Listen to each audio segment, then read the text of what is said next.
амбулаторияи тиббии оилавии рақами 4 маҳаллаи Арбоб Хотун ки ба 27150 нафар аҳолӣ хизмат мерасонад, ҳамчун макони нави баргузории маъракаи марказоидашудаи тиббию машоратии корвони саломатӣ интихоб гардид. ин иқдоми муҳими иҷтимоӣ бо мақсади боз ҳам беҳтар намудани сатҳи хизматрасонии тиббӣ ва наздик намудани он ба аҳолӣ роҳандозӣ карда шуд. дар доираи баргузории маърака ҳайати духтурон ва мутахассисони баландихтисоси соҳаи тандурустӣ давоми як рӯз сокинони маҳалла аз ҷумла беморони барҷомонда, шахсони имконаташон маҳдуд, иштирокчиёни ҷангу меҳнат, пиронсолон ва дигар қишрҳои ниёзманди ҷомеаро ба муоинаи тиббӣ фаро гирифтанд. қабули шаҳрвандон дар шароити мусоид ба роҳ монда шуда ба ҳар як муроҷиаткунанда машоратҳои инфиродии тиббӣ пешниҳод гардид. бо истифода аз дастгоҳу таҷҳизоти муосири тиббӣ аз ҷумла дастгоҳҳои сабти барқии дил, ташхиси ултрасадо ва дигар воситаҳои ташхисӣ ба зиёда аз 300 нафар шаҳрванд хизматрасонии тиббӣ ройгон расонида шуд. ҳамзамон вобаста ба ҳолати саломатии муроҷиаткунандагон тавсияҳои табобатӣ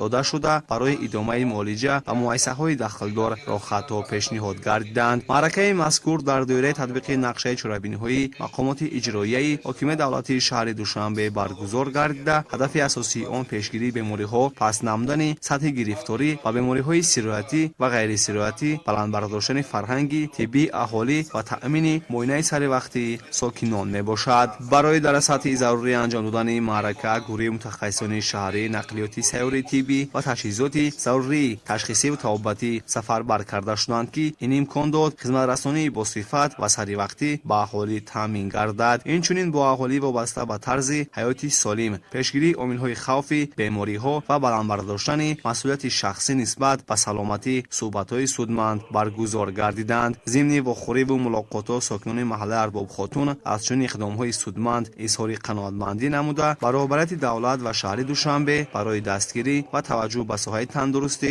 арзи сипос карданд.